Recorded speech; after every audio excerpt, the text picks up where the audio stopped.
O mga kababayan, matapos po may anunsyo ni Ferdinand Marcos Jr. na bumuo na siya ng crisis committee. At tayo pa nga mga kababayan ang kaisa-isang bansa sa buong mundo na nagdeklara ng state of emergency para sa energy mga kababayan. Dahil 45 days na lang ang ating supply ng langis dito sa ating bansa. Ngayon naman nagpa-breaking news.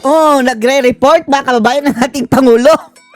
Ang ating reporter na Pangulo nagre-report sa inyo na wala daw siyang nakikitang problema sa bansang ito. I don't think there is a problem. Ay naku, bangag. So paano pala yung pagdeklara mo ng state of emergency sa energy kung wala tayo problema? Yung pagbuo ng crisis committee para lang makakuha kayo ng pondo, makapaglabas lang ng pondo? Wala daw problema mga kababayan panoorin nyo po. Kaya. Umpisa pa lang mga kababayan, parang may something na nandito po tayo upang makapagbigay ako ng karagdagang report. Report! Pasok! Bangag! Ay, naging reporter na naman mga kababayan. Meron daw siyang karagdagang report. Nagpapatrol! Bangag Junior! Tungkol sa mga ginagawa ng ating pamahalaan. Di ba nag-inspect ka ng kamote? Alam na namin yun. Nag-inspect ka sa mga paaralan. Luto sila ng tunay-tunay na pansit. Ano pang report mo ngayon, Bangag? Sa harap ng hamon ng nangyayari dahil sa gera sa gitnang silangan. Salangan pa. Anong nangyari sa gitnang salangan, Ngag? And right now, I'm very confident in saying, wow! Very confident pa mga kababayan! Ay, yan talaga kadalasan mga kababayan. Yung sino pa yung mga walang laman ng utak, yun pa ang confident na confident. Mayroon silang alam. Bakit? Anong confident na mayroon ka ngayon, Bangag, na sasabihin mo? that we have sufficient supply. Ang dami daw supply mga kababayan. So paano yan nagmahal? Bakit nagmahal? Akala namin 45 days na lang tapos tinatawag mo yung sufficient. Bakit ka pa state of emergency at bumuo na crisis committee, Ngag? We will continue to source those supplies and I do not think that there is a problem. I do not think that there is a problem.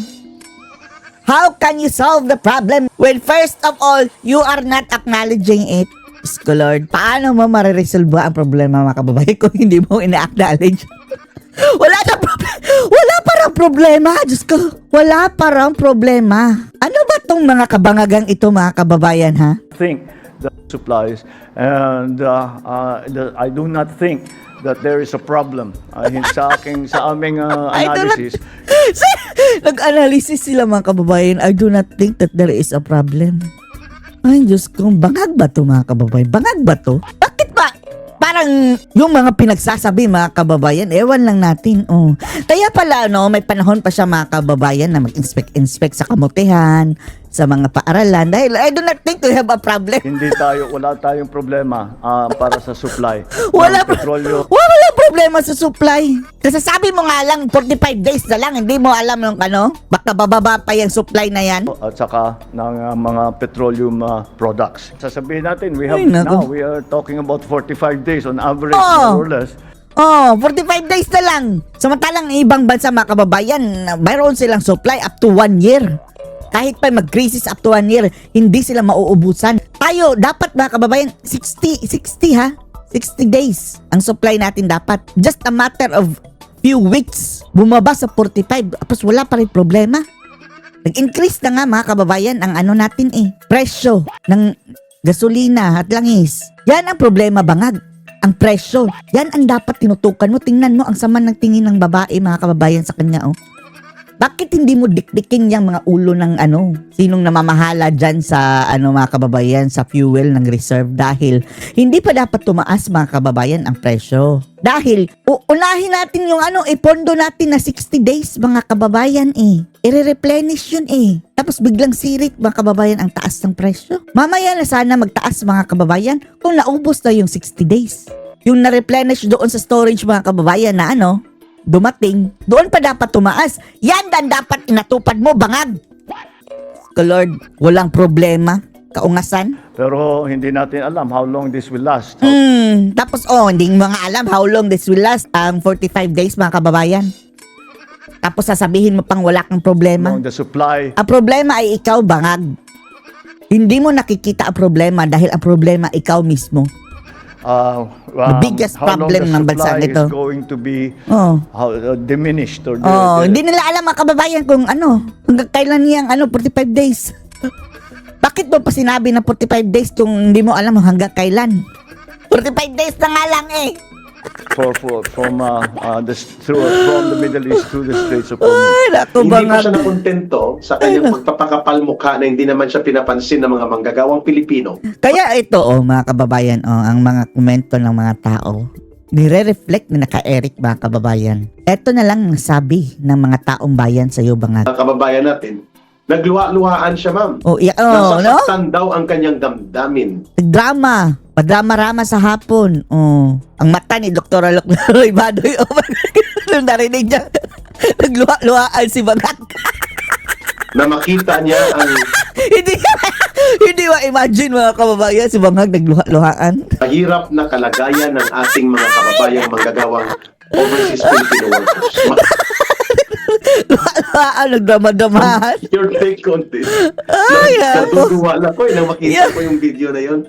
Pagpahid-pahid ng nako. luha. Wait, pahid pa. Nakakadiri. I mean, really nakakadiri. No, kasi kung Tapos ngayon, ang kanyang anunsyo ngayon, I don't think there is a problem. kung totoo yan, isoli mo yung ninakaw mo, hayop ka. Hayop Ay, ka. tama. At saka talagang nakakadiri. I mean, they should really just stop it, no? Yung damage control, yan sila Dave Gomez yan eh. sa kanila yun. Ano itong mga kababayan, no? Mga siraulo din itong mga PR boys ni Bangag, mga kababayan, sa kanyang propagandista. Napaka-incompetent na mga hayop na to. Kasi Wala naman, kasi, mga kababayan, kahit pa Ayun anong talaga promote yan, si Bangag. Sira na ang produktong nilalako nila, mga kababayan. Wala talagang bibili kahit anong promotion. yung trabaho nila, kasi binibenta mo tae. Di ba? Ano binibenta yan? Tai nga, mga kababayan, kahit libre pa, ayaw tanggapin. Paano Ang bibibenta mo yan? na, ice cream. Ice cream to, ice cream. Dumi, putik pala. Sa baho-baho. Tai pala. Nakabuhis yung Ay. itsura, magnanakaw, di ba? Bangag Tapos wala pa. talagang, walang kalinga, walang pagkalinga, di ba? Hindi Ayun ang word. Mambubudol. That's very Mambabudol. wala talaga zero, di ba? And Itlog. you cannot fake pagkalinga, mama. You cannot fake it. No, you cannot. You cannot talaga. So parang all of these operations of theirs, Tingnan nyo, mga kababayan, sooner or later, mayroon na naman yung party sa Malacanang. Tingnan nyo. Ang chances, pwede na hindi nila i-anunsyo, mga kababayan. Pero may mag-leak niyan. Yung malakihang party. Pero yung party nila, mga kababayan, araw-araw yan, palagi yan sa Malacanang. Mga small gatherings. Pero yung talagang mayroon siyang iimbitahin, mayroon na naman to yan. damage control, Damage this control. drug addict, it's super backfire. Everything's Judic. backfiring because nga, yung kagandahan doon, napakasama nito. Talagang sama nito. Talagang parang wala ka ng paano ko to i-defend, di ba? Wala eh. Wala, sobrang Oo. sama na, mga kababayang Marcos. PRRD, no? Parang the real deal talaga. So, backfire. No, he should really Backfire. you know what, Eric, no? Isa pa, no? One other thing. Right, ma'am. I was looking at that video yesterday kasi kilala ko to si Hans Kakdak eh. Si Kakdak. Kasama ni Bangag, mga kababayan, na dinaan-daanan lang sila ni ng mga OFW yung umuwi. Si Hans, mapayat yan. Baka nga mas matangkad pa ako. Mataba na ngayon Kanya, eh. maliit siyang tao, ang liit-liit niya. Apo. Very slight ang build niya, no? Pero pagkaharap niya, katabi niya si Bangag, para siyang Hank, bigla siyang ang laki. Talagang bagsak na bagsak ang katawan ni Bangag, ano? Talagang karmang-karma ka, hayop ka, no? Tangina mo, Hayop. Kala mo, makakalusot ka sa At karma. ma'am, mga kababayan, ma'am Noreen, as a Yeah. doctor, nadulas kahapon ng kanyang botangera, ang kanyang Sino ka rin? taga-Bartagulan na si Aling Claire Marites Castro. Si Marites Castro. Muntik pang mabuga niya ang kanyang iniinom. Na sabi niya maawa naman kayo kay President BBM. Bakit? Nagtatrabaho siya kahit Nagtatrabaho ba yan? Naggugulo nga mga kababayan eh. may sakit siya. May sakit siya. Hala, napaamin. Mukhang pinatahimik ito, ma'am, pinatanggal ang kanyang statement na ito. Yung reaction to that, ma'am. Meron ba? Napaamin na may sakit. We don't, well, we don't really need for Claire Castro to tell us na may sakit Ay, siya. oo nga. Mukha pa lang mga kababayan. Obvious. Obvious, di ba? Tapos, they should, of course, be forthcoming about his illness. But they're not kasi iba talaga itong, it's really the Ang worst. illness ni Marcos mga kababayan is more on sa mind. Yung physical illness, pwede pa yung maagapan mga kababayan. Pero Exactly. the sickness of the mind, wala na. Parang bulok na mga kababayan ang sickness of the mind ni Marcos. Pero ma'am, yung gusto kong kuha ng reaction ka, not just as a doctor, yung paawa effect. Paawa? Yung sa paawa effect. Mm. Yes, ma'am. Hindi kami maaawa kay Marcos mga kababayan. Kahit ipadala pa yan sa impyerno, walang maaawa sa Marcos na yan. Trabaho Right po. na ba yun? Yun na ba yung definition nila ng trabaho? Trabaho, Hindi di siya alam kung ba? paano nagtrabaho si Trabaho, PBBM. di Yung Bobo. trabaho niya, wave siya sa yung Oh. ba ibig niya sabihin, trabaho yun. Yan yung ang wave trabaho niya nila. Sa Oh. di ba, sa mga OFWs na hindi mo man lang, you know what's really, the bloody gall of this Claire Castro to call it trabaho. Trabaho na puro mga kababayan. Puro lang yun PR. Papansin. Wala nga kayong plano tungkol sa Middle East crisis. Zero. Exactly. Zero. One big fat zero. One big fat Lisa. Diba? And all we're hearing from you is bullshit that everything is normal. While everything, while Everything is normal ngayon. There is no problem. prices Wala are ka? skyrocketing, what we hear from you, Wala na daw stupid problema. mouth, Claire Castro, are all lies. Diba? So, why? Because there is no plan. There's no contingency plan. Zero. Nothing. The only thing nada. that they're focusing on right now is that bullshit impeachment. And all government resources are going there. They're giving this idiot and Idiot! congressman, ito mga buwaya sa Kongreso, 2 pangit. million each on Easter. Pabaon mga kababayan ha? Pabaon. Because it's Easter. Sip-sip, di ba? And, I mean, anong trabaho doon? Anong trabaho? Grabe. Saan? Papansin yung what's trabaho. your definition of trabaho? Binawasan niya yung pagsisinghot niya? Ganun ba ibig niya sabihin? Ginawa niyang dalawa siguro puwit niya mga kababayan. Dapat ba kami pumalakpak na nagtrabaho Bravo ba nga? Bravo. siya? Kailangan Hiningi daw. niya yan, di ba? So, bakit kayo nagpapaawa? Husta ka ganto hisa? In fact, sinasabi na namin, huwag ka na magtrabaho. Resign. Bumaba Resign. ka kasi Okay. hindi mo kaya. Okay? Layas. So, Claire Bias Castro, ka. let me set things straight to you, okay? Nobody put a gun to his head para magtrabaho. Okay? Ngayon, anong gusto mong gawin namin? Magpasalamat. Pasalamat na tayo mga kababayan. Nananakawan tayo. Diyos ko Lord. Yung mga ganyang klaseng tao mga kababayan, delikado yan kung sasabihin na nagtatrabaho sila dahil kung sasabihin nilang mas marami sa trabaho, mas marami din ang nanakawin niya mga kababayan. Entitled na sila eh. Ha? Ito nang ambag ko sa malaki ang ambag ko sa Pilipinas. So malaki din ang nanakawin ko. Wisit. Kami na nagnakaw siya ng trilyones para magtrabaho. Alam niya, 'di ba? Wow, Walang- 'di ba mga gaslighters kaya- talaga ito mga ito? Tayo pa magpapasalamat na kahit na may sakit siya, 'di ba? May Oh my gosh, sakit. 'di ba? I like your logic about that, Ma'am Lorraine. Yeah. I like that. Kasi, ang dugtong ko dyan sa punto mo, Ma'am Lorraine. Obvious kasi na incompetent eh. Yung lahat ng krisis, lahat ng kamalasan, lahat ng katarantaduhan, lahat ng kabulukan ng gobyerno, Lahat ng bumabalik kabulukan. sa iisang factor, failure of governance. Yeah. Bongbong Marcos is a Bongbong total bangag. failure Mm. in being president. At being Oo. president. Total Total- failure. Total failure talaga.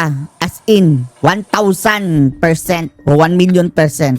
total, Oh. and absolute, and Absolute. and complete. Iyon. Complete. Kaya po doon nagmumula kung bakit nanumbalik ang malawakan at sistematikong pangungurakot, malakihang pandarambong. Everybody became entitled and bongbong. important. Kaya to. Gusto nga niya magpa-insert ng 100 billion pesos eh. Tayo din.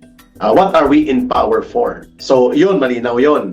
Doon ang galing yan sa kanyang pagiging incompetent na pero sakim sa at gahaman sa pera. Number 2, yung punto natin dito, maliban na failure of governance, failure of leadership, hindi niya kaya mentally, hindi niya rin kaya physically. Oh, mentally, physically, lahat mga kababayan, wala talaga. Bangag eh. Bangag. Ang pagiging pangulo ng bansa. Kaya utang na loob, Claire Castro, kasama kay Marcos Jr., mag-resign po kayo. Sapagkat layas nagagaling sa kanya ang lahat ng kamalasan at kabwisitan na kinakaharap ng mamamayang Pilipino. Lugmok na ekonomiya, gumagapang sa kahirapan ng milyong-milyong mamamayan, sumisirit ang presyo ng gasolina, petroleum product, sisirit ang presyo ng kuryente, tubig, pagkain, bagsak ang agrikultura, bagsak ang turismo, Bagsak ang piso. bagsak ang exchange rate ng peso, 3 milyong mamamayang Pilipino sa labor force na wala ng trabaho in just first quarter, lubog sa utang ang Pilipinas, 5 wala na. trilyong peso na ang idinagdag niya, 3 years pa lang siya. Grabe, no? Walang infrastruktura. All of this, hindi yan dahil si Sara Duterte hindi na-impeach. Hindi.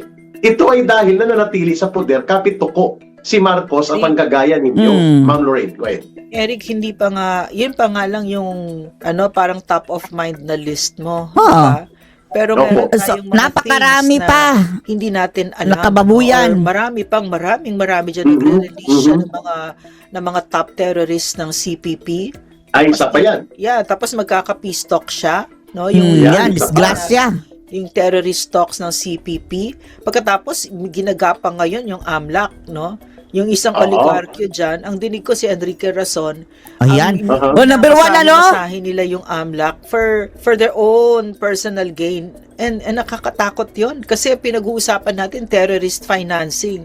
Kasi bitin pa Exactly. siguro yung billion-billion na kinikita nila kay Marcos, no? Parang Mantakin mo, mama, yung Yeah. terrorism Number 1 na mga kababayan, no? Biglang sirit mga kababayan si Enrique Razon, no? Tsaka yun din ang binulgar nila kay Eric at nina Congressman Barsaga na doon daw sa hotel niya nilolonder yung pera na mali-maleta mga kababayan. financing kung gagamitin nila kay Vice President Sila ang ha, si Kiko Barsaga ang nag-expose niyan. Pinapik yan ni ka Eric mga kababayan. Sara Duterte. yeah. Di kahit legitimate na properties and income coming from legitimate sources, pwedeng ipa-freeze ordered the way they did it against Kingdom of Jesus Christ and kina Pastor Kibuloy. Ma'am Lorraine, ini-engage nila sa human and sex trafficking na wala namang ganong kaso.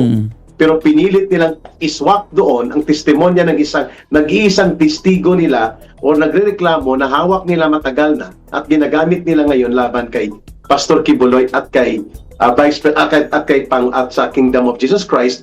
Mukhang tama ka sa iyong sapantaha at teorya na gagamitin ng AMLAC para habulin na rin si Sara Duterte, si Congressman Pulong Duterte, and the rest of the Duterte family and other groups Made up cases na related naman. to the Duterte. Pati si Kitty, no? Dinamay-damay nila mga You kababayan. are correct about that. Trillanes. And just by drawing breath, no, that weak president is doing immeasurable harm to our country. The mere fact na ang pinaka-operations niya ay ang BJMP na kinakausap niya mga top cadres ng CPP, mga top terrorists yan, na mga kakuntsaba niya. Teroristang kakutsaba na mga bangag. Diba, grabe yung implications niyan. Tama. And yeah, go ahead, Eric. Yeah, tama, ma'am. I agree to that. Yeah. Kasi hindi ito nabubulgar masyado eh. Kailangan natin ito balik-balikan. Right, ma'am? Yeah, and top drug lords are being released as well, no? For money. He talagang every day that he sits there, talagang nawi-weekend ang Pilipinas. Winawasak niya ang Pilipinas in all ways, in every way possible. There is nothing redeemable about this Wala person. na. Nothing. No, talagang Impyerno na At to saka sila mga at saka kababayan. yung mga alipore, like Eric, we Mga forgot to devil. talk about the allies of the US that they're going to make the Philippines an ammo, Ay, Oh, isa pa yan, ma'am. oo. Maganda. Imagine. Isa Oo. pa yan. Grabe, no? We can talk At about may binanggit ka man. Grabe talagang ginagawa ni Bangag. Romualdez. Ay, si Yung Romualdez. ambassador- Another Romualdez, mga kababayan. Oo. Second cousin yata niya. Yeah. Second cousin or first cousin niya si Babes Romualdez. Ang Philippine ambassador to the US acting more as an American agent and broker rather than an ambassador representing the Philippine interest Baliktad. Interest ng ang Amerika ang ano una. in the US. Ang binabanggit po ni Ma'am Lorraine, bubuksan na namin dito. Ito yung mga hindi masyadong natatalakay sa malaking media outlet. Gagawin po na pagawaan ng mga bala at bomba. Pakunwari lang nila yan, mga kababayan, para mayroon silang unlimited ang mga bala nila dito. Magdadala, di ba? Mayroon na silang mga launcher. Hindi pwedeng palagi silang magdadala dito ng ammunition, mga kababayan, mga bala ng missiles. So, gagawa ng pagawaan. Napakahudas. Ang Pilipinas. Particular ang Bataan, Subic at Zambales. Ma'am Lorraine, ng your US. take on ng this. US. Gaano ito kabigat? US US war material for ammunition manufacturing and sales. Materials. Ma'am Lorraine, hindi pa sila kontento na ginamit na nila ang Northern Luzon area for Typhoon missile system launchers na pwedeng mag-launch ng Tomahawk cruise missile. Sige, Bangag. Nakita mo naman ang Middle East, anong nangyari dahil sa kabobohan ni Bangag. Nilalagay tayo, mga kababayan, sa kapahamakan. Sa gerang hindi naman tayo kasali. Dyan sa may Northern Luzon, Cagayan, Ilocos region. Now, sabi mo kanina sa ating informasyon, and mukhang tumutugma ito sa gustong i-broker ni Philippine Ambassador na pinsan ni Marcos na si Babes Romualdez na grabe. nakadestino sa Washington. Ay, nako, Nagagamitin ng Philippine territory, particular ang Zambales, Subic, and Bataan para sa paggawa ng mga bomba at mga bala ng American military forces, Ma'am Noy. You know, in fact, Eric, I would not be surprised because I have heard whispers about it that it's already ongoing, na nandiyan. I would not be surprised. So anong delikado dito? Ang delikado dito, kung sino ang kaaway ng Amerika, Yes. damay tayo, damay Bubombahin tayo. Sigurado yan. Yeah, for a war that we have nothing to do with. Because kaya lang kasi nga Agree. weak yung nakaupo dyan ngayon, pinaiikutan siya, payag lang siya ng payag, di ba? So, sino bang kalaban ng US ngayon, 'di ba? Iran, 'di ba? Ang lakas pala ng Iran. So damay tayo, dinadamay tayo dito. At hindi na ito parang something that's up in the air. Kung hindi talagang it's a very real possibility now, So, or some are saying it's a certainty, So, oh my gosh, talagang galing sa impyerno tong Bongbong Marcos na ito talaga. He really opened the portals of hell to their country, Kasi ma'am, pag gagawin daw ng Iran, nabubombahan niya ang main city ng Israel at maraming sibilyan ang mamamatay, Yeah. malaking possibility na gagamitan ng Israel ng nuclear weapon ang Iran. And we know for a fact that Israel has nuclear weapons. Yes. Nakatago po yan sa Dinoma Desert at inattempt ito pasabugan ng Iran. So ang Israel, nag-aantay lang na kung sumabog ang mga missiles direkta daw sa Tel Aviv o sa sentrong lungsod nila at tuloy-tuloy ang missile attack, aatakihin nila ng nuclear weapon ang Iran, mga kababayan. And kapag nangyari yan, hindi po pwedeng tumingin na lang ang China at Russia sa ganyang kalagayan kasi pwedeng sila din ang bombahan ng nuclear weapons. Napakadelikado po ito sapagkat ang Pilipinas will be a direct target by China, by North Korea, na malapit sa atin. Why? Because dito manggagaling ang binabanggit namin ni Ma'am Lorraine, ang bomba, ang Tomahawk cruise missile, ang mga bala, at malaki ang possibility in the guise of joint military exercise, kunwari. Nandito na sila. Di po ba, Ma'am Lorraine, walang paliwanag si Gibo Chodoro, ang Defense Department. Walang paliwanag din po ang Armed Forces of the Philippines saan at kailan lumabas ang ipinasok na Typhoon missile system launchers na itinago nyo sa mga kampo sa Northern Luzon. Hindi ito lumabas sa Pilipinas at ito ay may mga kasamang missile. Kung may missile launcher, definitely may missile. Kung may pagawaan ng bomba, definitely dito kukunin yan ang mga bomba. At kung ako ang China at North Korea at maglilinya ako sa Iran, hindi ang US ang bubombahin ko kaagad, kundi ang kanyang pinagmumulan ng mga missile launchers at ng kanyang bala at mga bomba na ginagawa sa Pilipinas. And these are national security and national interest issue na hindi binubulgar sa mga mamamayang Pilipino, at ang programa natin ang nagtatanong nito, Ma'am Lorraine. Mabuti at binuksan mo yan, Ma'am Lorraine. Yeah. So, I don't know what to say anymore, Eric, no? Kasi if there's any one country in the world that is as evil to start nuclear annihilation, that would be Israel. No? Yes.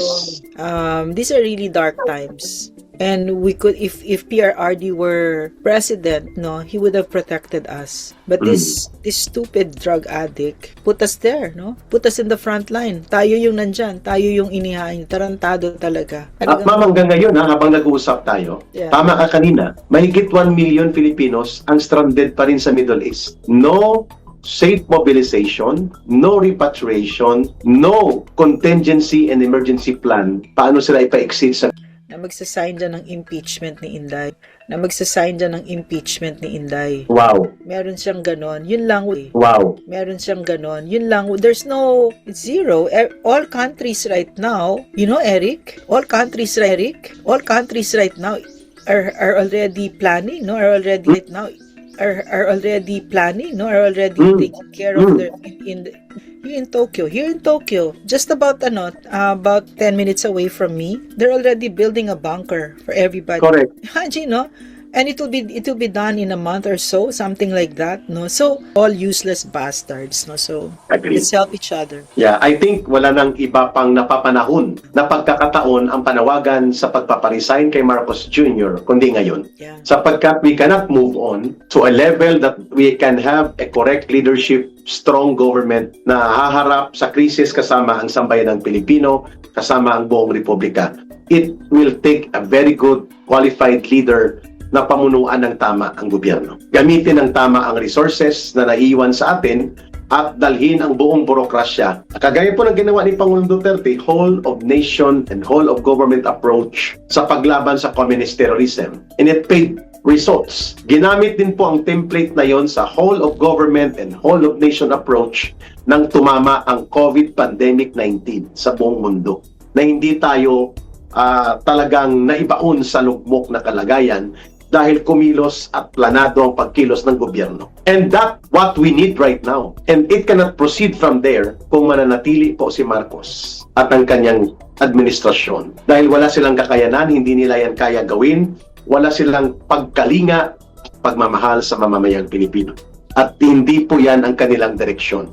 Kaya tama yung ating binabanggit kanina, Ma'am Lorraine, it will go down to the people to decide if we will change or not sa liderato ng gobyerno. Nasa taong bayan na po ang paghukom at paghatol. Sana po mangyari yan. And hindi kami nawawala ng pag-asa Yeah. na mangyayari po yan. Ma'am, mag-ingat ka rin dyan. At tayo po ay let's be positive to look forward na darating pa rin po ang mapayapang pag-uusap sa armadong tunggalian na lumalala sa Middle East upang hindi sumiklab ng mas malawak ang digmaang walang nananalo kundi sangkatauhan ang talo dito at buong mundo. Maraming salamat, Ma'am Lorraine.